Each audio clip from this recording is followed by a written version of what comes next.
कपड़े की चादर बिछी हुई है। गर्मी आएगी तो एक्सट्रीम आएगी, सर्दी आएगी तो इतनी जाएगी कि वास्तव में एक सामान्य जनजीवन, जीव सृष्टि के अस्तित्व के ऊपर खतरा दिखाई देता है। जब बरसात आनी तब बरसात नहीं आई, अक्टूबर में अतिवृष्टि हुई थी। ये सब क्या दिखाता है? Climate change. जो हम खिलवाड़ कर रहे हैं विकास, भौतिक विकास के नाम पर, उसका दुष्परिणाम क्लाइमेट चेंज के रूप में हम सबके सामने भी देखने को मिल रहा है। और भारतीय मनीषा ने हमेशा से इस बात को महत्व दिया था कि नहीं, हमें केवल मनुष्य के लिए ही नहीं, इस चराचर जगत के लिए कार्य करना है। हर आश्रम में पर्याप्त मात्रा में वनस्पतियां लगाई जाती थी, औषधीय वृक्ष होते थे, वनस्पतियां होती थी। नियमित रूप से पंचमहाभूतों के लिए वहां पर उस प्रकार की यज्ञ, हवन, याग आदि के कार्यक्रम संपन्न होते थे। कहीं भी जल को शुद्ध नहीं करना है, धरती माता के प्रति भी वही अनुराग था। हवा प्रदूषित न होने पाए, इसके लिए भी अलग अलग प्रकार के उपक्रम थे। और तभी तो हमारा ऋषि कह पड़ा था कि धरती हमारी माता है, हम सब इसके पुत्र हैं, और पुत्र के रूप में क्या हमने अपने उन दायित्वों का निर्वहन किया?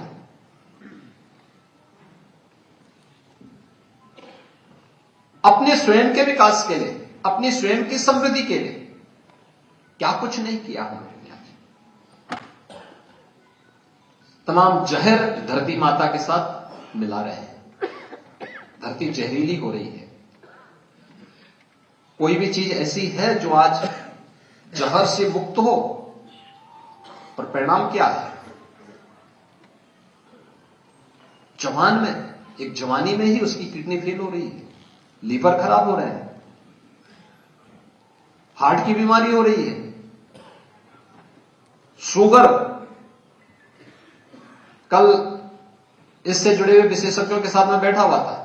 भारत में लगभग 10% लोग इसकी मधुमेह की चपेट में आ चुके हैं, और विशेषज्ञों की राय है कि कुछ वर्षों के अंदर 30% तक पहुंचने का खतरा है। क्या होगा? और मुझे लगता है कि सबसे महत्वपूर्ण बात है कि G20 का नेतृत्व जब भारत कर रहा है, उस समय हम इन पंच महाभूतों के बारे में सोचें, और कैसे उसकी शुद्धि के लिए जनजीवन के स्तर पर, आम नागरिक के स्तर पर, विभिन्न संस्थाओं और संगठनों के स्तर पर कैसे हम इस कार्यक्रम को आगे बढ़ा सकें। यहां पर कल कृषि मंत्री जी ने भी अपनी बात को कहा होगा कि अगले सत्रों में वे आपके साथ में रहकर इन सभी मुद्दों पर चर्चा भी करेंगे। आपके सामने कुछ उदाहरण जरूर दूंगा। प्रयास करने से क्या नहीं हो सकता है। नमामि गंगे इसका एक उदाहरण है। टिप्पणियां तमाम हो सकती हैं, लेकिन नमामि गंगे के पूर्व और नमामि गंगे के बाद के परिणाम आपके सामने हैं। और हमने तो इस चीज को महसूस किया है काशी में भी और प्रयागराज में भी।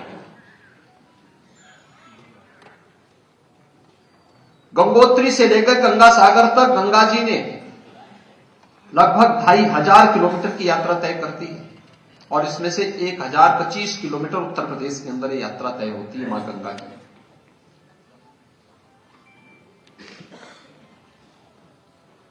दो 2015-16 के बाद जब नमामि गंगे की परियोजना प्रारंभ होती है, उससे पहले क्या स्थिति थी? प्रयागराज में 2013 में कुंभ का आयोजन हुआ था। मॉरिशस के माननीय प्रधानमंत्री जी आए थे। वहां की गंदगी और मां गंगा की स्थिति को देख करके उन्होंने दूर से ही प्रणाम किया, स्नान करने की हिम्मत नहीं कर पाए।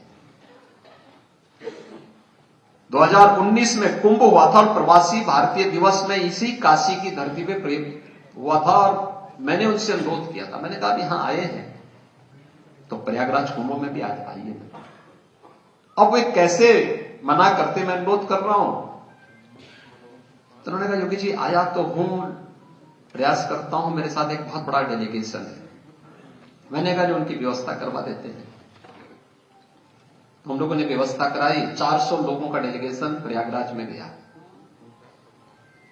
उन्होंने 6 वर्ष के अंदर बदली हुई स्थितियों को देख करके प्रधानमंत्री जी और उनका परिवार, मॉरिशस के प्रधानमंत्री जी, उनका परिवार और 400 लोग जो मॉरिशस से आए थे, कोई अपने को रोक नहीं पाया, सबने संगम में डुबकी लगाई।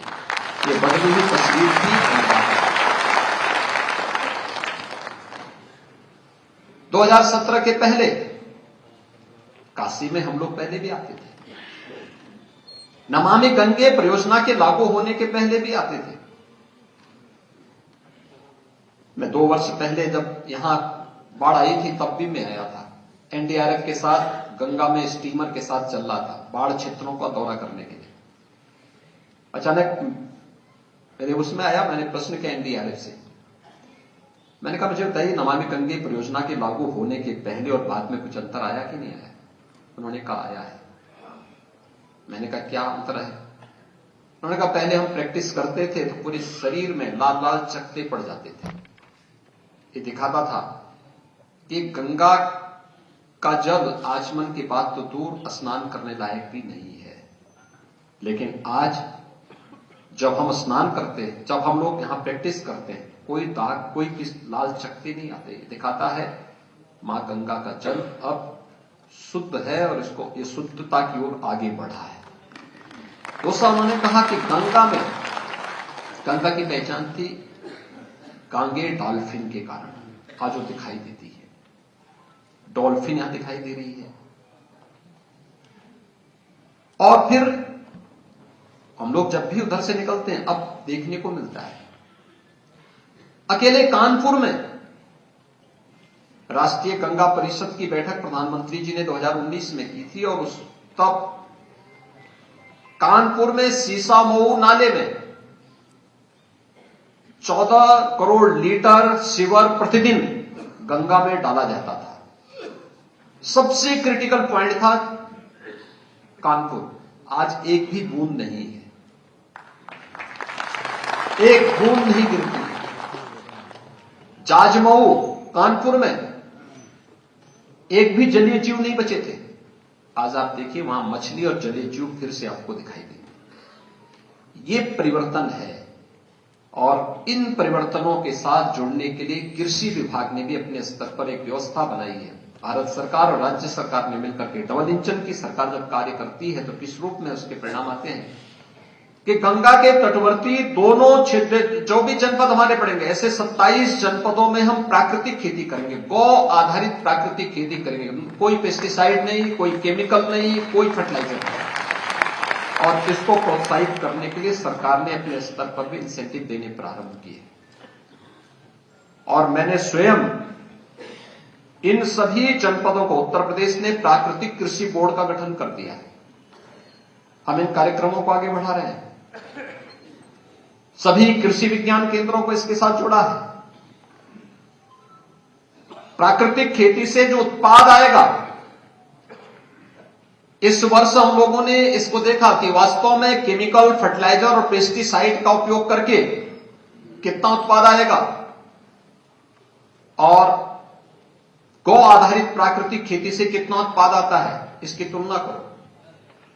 अब आश्चर्य करेंगे कि उत्पाद में अंतर नहीं है, लेकिन लागत में अंतर है। 1 एकड़ में 12 से लेकर 15,000 रुपए की बचत हो सकती है और 12 से 15,000 की बचत इस बात को बताती है कि किसान की लागत, जो प्रधानमंत्री मोदी जी ने कहा कि किसान की आमदनी को दोगुना से अधिक करने के लिए हमें क्या करना है, लागत को कम करना है, उत्पादकता को बढ़ाना है। अनेक कार्यक्रम भारत सरकार ने किए हैं किसान कल्याण के, अनेक कार्यक्रम चल रहे हैं। प्रधानमंत्री कृषि बीमा योजना से लेकर के प्रधानमंत्री किसान सम्मान निधि तक, लागत का 1.5 गुना दाम हो या फिर सॉइल हेल्थ कार्ड की व्यवस्था, ये सभी उसके वो हैं। और इस समय तो प्राकृतिक खेती के लिए ही एक नेशनल मिशन तैयार हो चुका है, जिस पर प्रभावी ढंग से कार्यक्रम आगे बढ़ रहा है। और मैंने देखा है, मैं इस बात को मानता था कि हम सरकारी विभागों को कहेंगे, कृषि विज्ञान केंद्रों को कहेंगे, कृषि विश्वविद्यालयों को कहेंगे, तो हो सकता है ये हमारे अनुरूप ही रिपोर्ट दे देंगे। और मैंने इसके लिए स्वयं गोरखपुर में गोरखनाथ मंदिर के कृषि फार्म में अलग से एक टीम लगाई।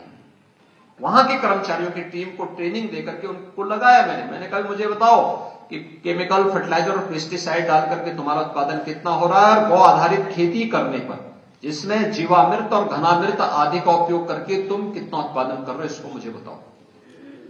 एवरेज पर हेक्टेयर लगभग उतना ही आया जितना केमिकल फर्टिलाइजर और पेस्टिसाइड डाल करके हुआ था। लेकिन प्राकृतिक खेती जो हमने गौ आधारित प्राकृतिक खेती की थी, इसकी लागत कम आई है, उत्पादन उतना ही हुआ है, और प्रति एकड़ 12 से 15 हजार रुपए की बचत अतिरिक्त हुई है। इसके माध्यम से दिखाता है कि धरती माता की सेहत को बचाने के लिए कृषि में या फिर बागवानी में हम लोग अगर इसका उपयोग करेंगे तो काफी बड़े पैमाने पर इन कार्यक्रमों को हम आगे बढ़ा सकते हैं।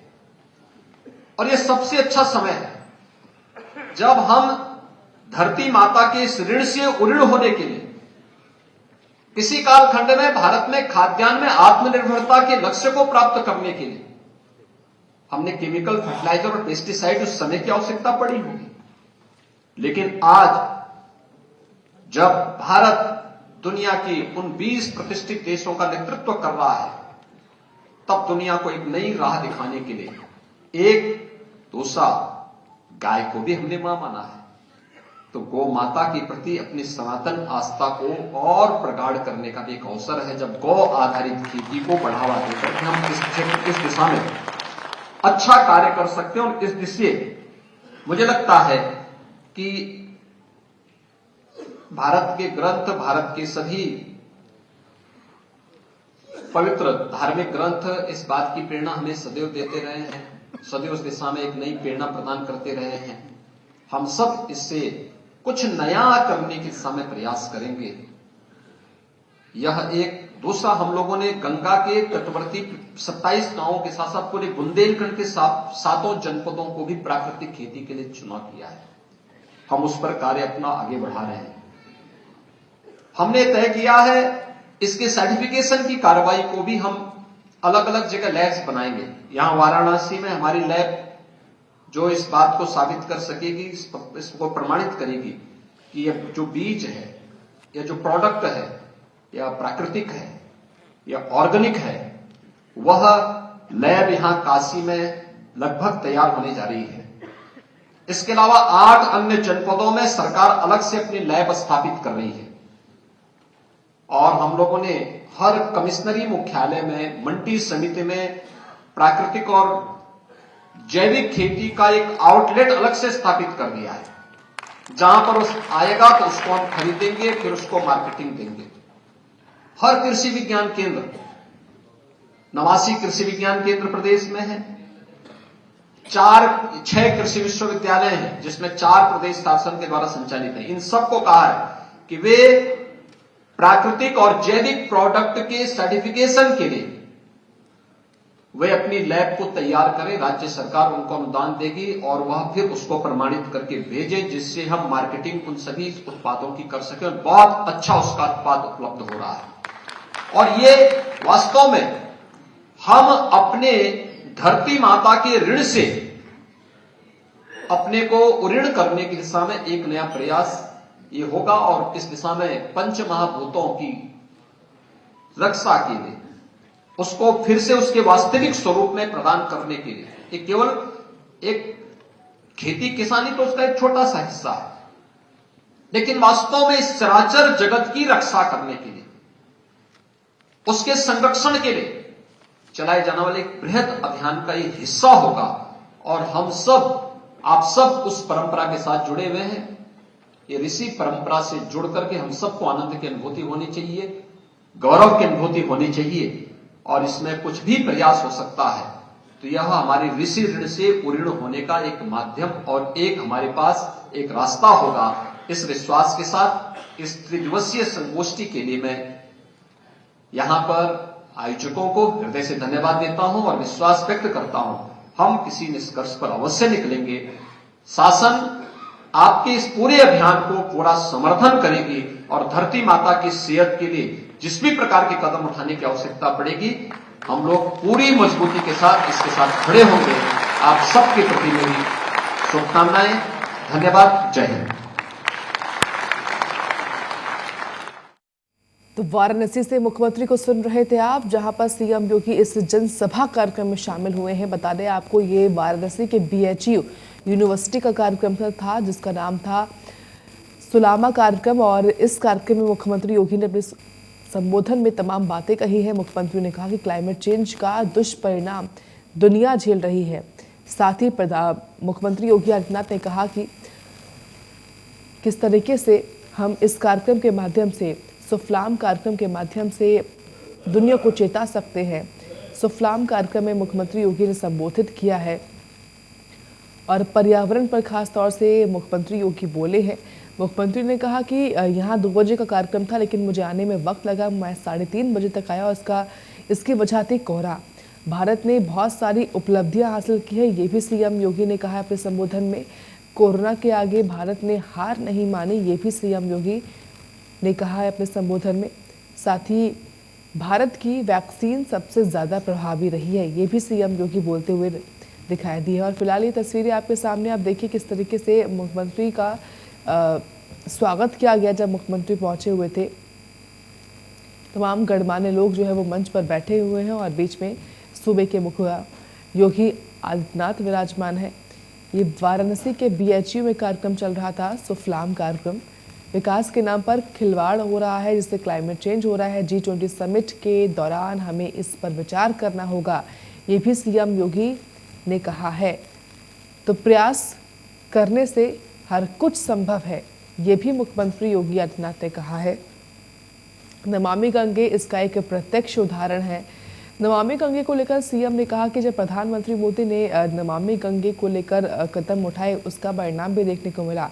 इसलिए ज़रूरी है कि आप तमाम कदम उठाएं और G20 समिट, क्योंकि इसका इस बार नेतृत्व खुद मौका मिला है और हमको उस मौके का फ़ायदा उठाना होगा। ये बड़ी अपडेट सामने आई है सीएम योगी वाराणसी के दौरे पर, और मुख्यमंत्री योगी ने सुफलाम कार्यक्रम में संबोधित किया है। अनेकों बातें कही हैं, खास तौर से पर्यावरण को लेकर मुख्यमंत्री ने जोर दिया है कि इस बार बहुत ज़्यादा गर्मी है और सर्दी बहुत ज़्यादा है। जो भी मौसम है बहुत एक्सट्रीम तरीके से हो रहा है, ये मुख्यमंत्री योगी कहते हुए दिखाई दिए थे। और हमको पर्यावरण को बचाना है। अगर धरती को हम माँ मानते हैं तो हमको उसको बचाना भी होगा।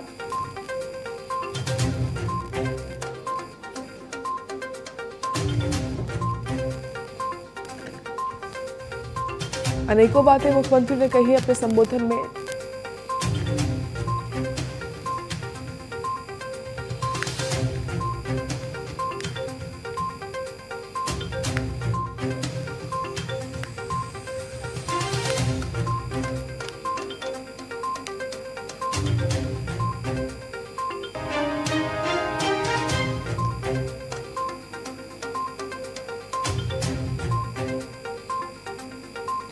मुख्यमंत्री योगी काशी के दौरे पर रहे। सीएम योगी ने काशी में BHU के खास कार्यक्रम में संबोधित भी किया। सुफलाम कार्यक्रम ये था। मुख्यमंत्री का संबोधन भी आपने सुना। सुफलाम कार्यक्रम को सीएम योगी ने संबोधित किया है। कोरोना के आगे भारत ने हार नहीं मानी, ये सीएम ने कहा। साथ ही कहा कि भारत ने बहुत सारी उपलब्धियां हासिल की हैं। भारत की वैक्सीन सबसे ज्यादा प्रभावी रही है, ये सीएम ने कहा। भारत की वैक्सीन सबसे ज़्यादा प्रभावी रही है। संकट के समय में भारत ने दुनिया की मदद भी की है, ये भी कहा। हम सब धरती को माता मानते हैं। विकास के नाम पर खिलवाड़, जिससे क्लाइमेट चेंज हुआ है। G20 समिट के दौरान हमें इस पर विचार करना होगा, ये भी सीएम ने कहा।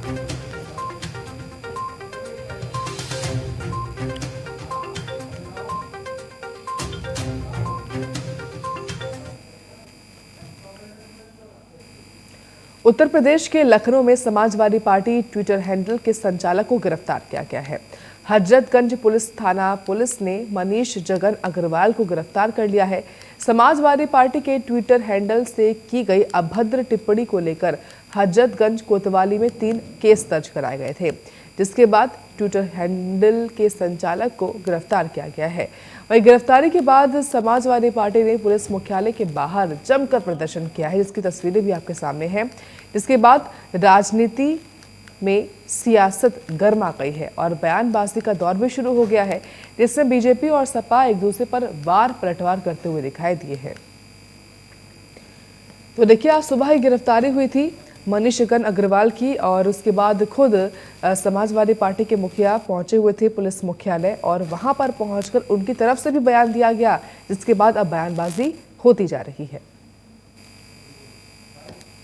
जिस प्रकार अंचल पुलिस द्वारा हमारे समाजवादी आईटी सेल के मनीष अग्रवाल जी को जिस प्रकार अवैध रूप से सुबह हिरासत में लिया, उसके खिलाफ में माननीय राष्ट्रीय अध्यक्ष जी आज सुबह यहाँ पुलिस मुख्यालय पहुँचे और यहाँ पे उन्होंने आके जो उनका गिरफ्तारी की गई है उसके विरोध में हम लोग सभी लोग यहाँ पे धरने पे बैठे हुए हैं। निश्चित तौर पे सरकार पूरी तरीके से लोकतंत्र को ख़त्म कर देना चाहती है और किसी भी कीमत पे ये लोकतंत्र जिंदा नहीं रहेगी इस सरकार में, क्योंकि आज इतनी FIR हमारी तरफ से, हमारी पार्टी की तरफ से लोगों को, भारतीय जनता पार्टी के कार्यकर्ताओं के ऊपर हुई, लेकिन कोई कार्रवाई आज तक भारतीय जनता पार्टी द्वारा नहीं की गई। ये सोची समझी रणनीति के तहत जो है हमारे लोगों को दमन करने के लिए इस प्रकार की कार्रवाई की जा रही है। समाजवादी पार्टी के लोग, समाजवादी पार्टी मीडिया सेल के वेरीफाइड हैंडल के द्वारा पिछले 1 महीने से ज्यादा समय से नेताओं के विरुद्ध, पत्रकारों के विरुद्ध, महिलाओं के विरुद्ध बेहद अपमानजनक ऐसी भाषा का प्रयोग किया जा रहा था जिससे सांप्रदायिक सद्भाव बिगड़ जाए, दंगा भड़काने की साजिश हो रही थी। और आज जब FIR दर्ज होकर के गिरफ्तारी होती है तो स्वयं अखिलेश यादव जी, पूर्व मुख्यमंत्री, बचाव में उतर आते हैं और पुलिस मुख्यालय तक पहुंच जाते हैं। इससे पता चल जाता है कि समाजवादी पार्टी के द्वारा ये गाली गलौज पूरी तरह से संरक्षित की गई थी। बेहतर होता कि अखिलेश यादव जी आज समाजवादी पार्टी से मनीष जगन अग्रवाल को बाहर का रास्ता दिखाते और सार्वजनिक तौर पर क्षमा याचना करते, क्योंकि राजनीति में ऐसी भाषाओं का कोई स्थान नहीं हो सकता।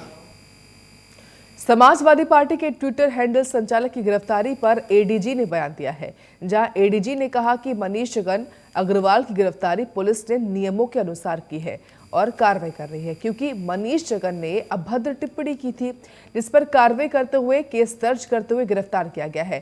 ट्विटर हैंडल संचालक की गिरफ्तारी पर ADG का बयान है, कहा कि पुलिस ने नियमों के अनुसार कार्रवाई करी है। आज DGP मुख्यालय पे आए थे,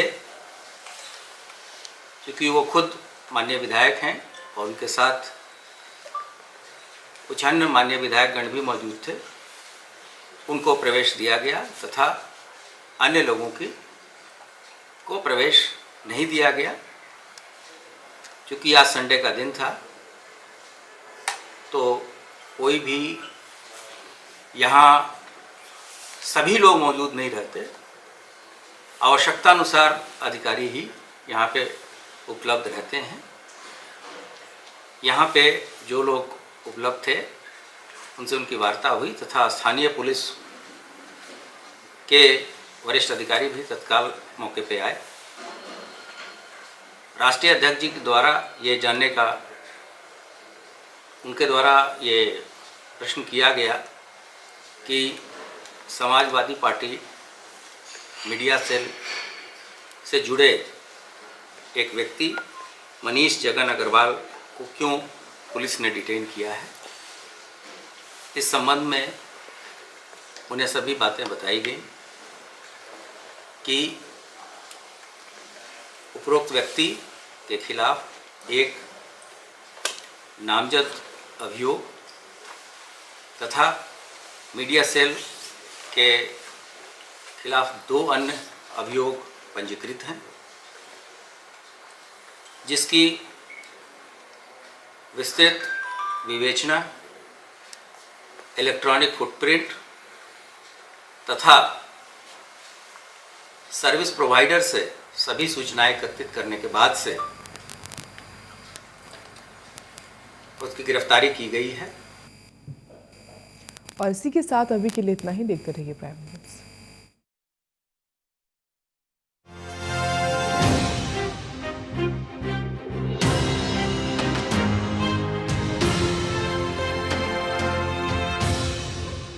ये है प्राइम न्यूज, क्योंकि क्योंकि सच जरूरी है।